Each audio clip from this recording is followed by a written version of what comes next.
दोस्तों, अगर आपको पुराने ज़माने की एक मूवी याद होगी हेमा मालिनी जी की सीता और गीता कमेंट सेक्शन में ज़रूर बताना कि आप में से कितने लोगों को वो मूवी याद है।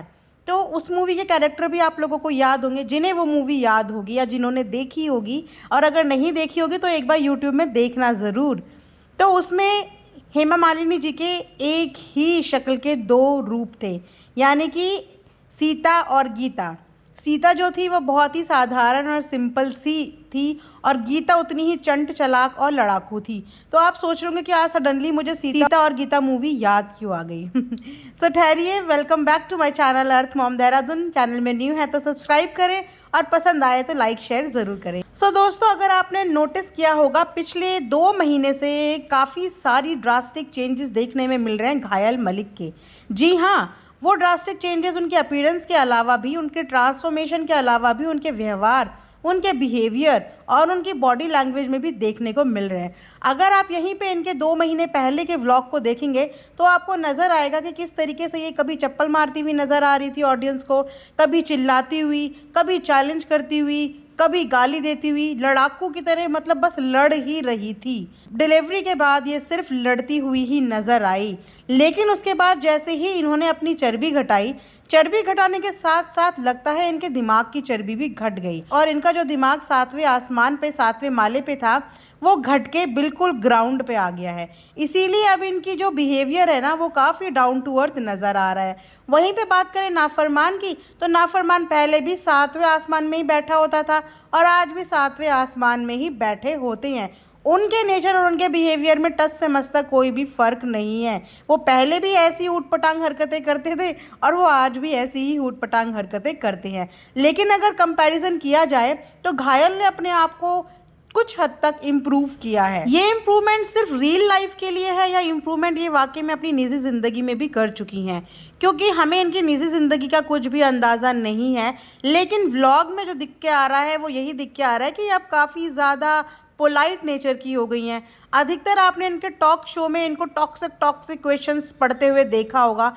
ये बेकार से बेकार, गंदे से गंदे क्वेश्चन उठा के, कमेंट्स उठा के लाते हैं और उन कमेंट का जस्टिफिकेशन करते हैं। और ये टॉक चैनल शुरू होने से पहले इन्होंने कहा था कि लोगों को हमारे बारे में बहुत ज़्यादा गलतफहमियां हैं, बहुत ज़्यादा वहम है। तो हो सकता है यहाँ पे कमेंट्स पढ़ के हम उनके अंदर की नफ़रत और उनके अंदर के डाउट्स हमारे लिए जो हैं वो कम कर सकें। तो क्या इनका टॉक शो काम कर रहा है?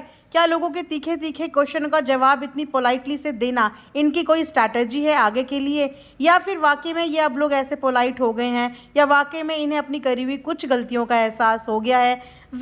कहा कुछ भी नहीं जा सकता, क्योंकि जैसे कि मैंने बताया हम इन्हें पर्सनल लाइफ में जानते ही नहीं हैं।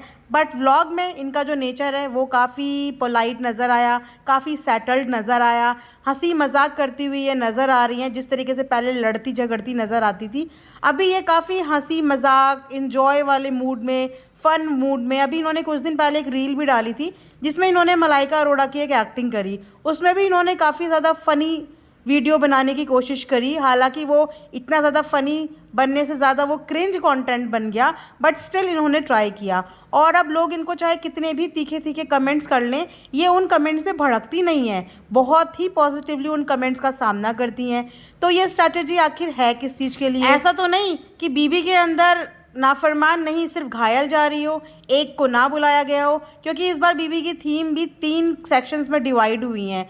दिल, दिमाग और ताकत, दम। दिल, दिमाग और दम, यस, इन 3 कैटेगरी में डिवाइड हुई है। तो क्या पता दोनों में से किसी एक को ही बुलाया हो और इसीलिए ऑडियंस के सामने इमेज क्लियर की जा रही हो।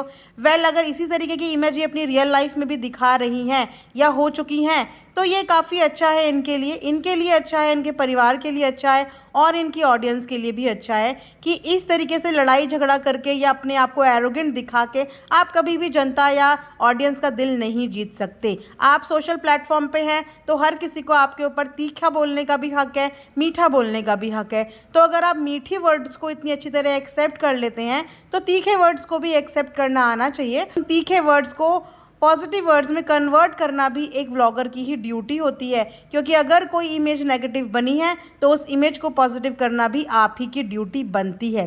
और ये आपका अपने आप में एक स्ट्रगल होता है, क्योंकि एक इंसान को देखने के हर बंदे के अलग अलग नज़रिए होते हैं। और वैसे भी इनके घर की जो पर्सनल चीज़ें आके सोशल प्लेटफॉर्म पे बिखर चुकी हैं, पता चल चुकी हैं, उसके बाद थोड़ी सी मुश्किल हो जाती हैं, क्योंकि ऑडियंस जो इन्हें पहले बहुत ज़्यादा फॉलो करती थी, देखती थी, एंड सडनली आपके सामने एक ऐसी चीज़ सामने आ जाती है जो शायद आपने कभी इमेजिनेशन भी नहीं की होगी, तो वहाँ पे ऑडियंस का इनसे डिस्कनेक्ट होना भी ज़ाहिर सी बात है। तो देखते हैं कि घायल की मेहनत और उनका ये नया रूप क्या ऑडियंस को इनकी तरफ अट्रैक्ट करने में हेल्प कर सकता है, या ये सिर्फ और सिर्फ कंटेंट और ड्रामे के लिए किया जा रहा है, या निजी ज़िंदगी में भी ये इन चीज़ों का इम्प्लीमेंट कर चुकी हैं। वेल, जो भी है, जो जैसा करता है वो वैसा भरता है। आप अच्छा करते हैं तो भी अपने लिए करते हैं, अगर आप बुरा करते हैं तो भी अपने लिए ही करते हैं। वेल, हम इंसान हैं, गलतियां भी हमसे ही होती हैं, लेकिन गलतियों का पछतावा भी हमें इनसाइड होना चाहिए। और वो गलती का पछतावा जिस इंसान को हो गया, वो आगे की अपनी ज़िंदगी सुधार लेता है, लोगों का दिल जीत लेता है। लेकिन एरोगेंस, एटीट्यूड और घमंड से कभी भी किसी गलती का समाधान नहीं निकलता। तो अगर घायल का इसी तरीके का रवैया रहा और इसी तरीके का इम्प्रूवमेंट ये डे बाय डे दिखाती रही, तो ये एक अच्छा साइन है।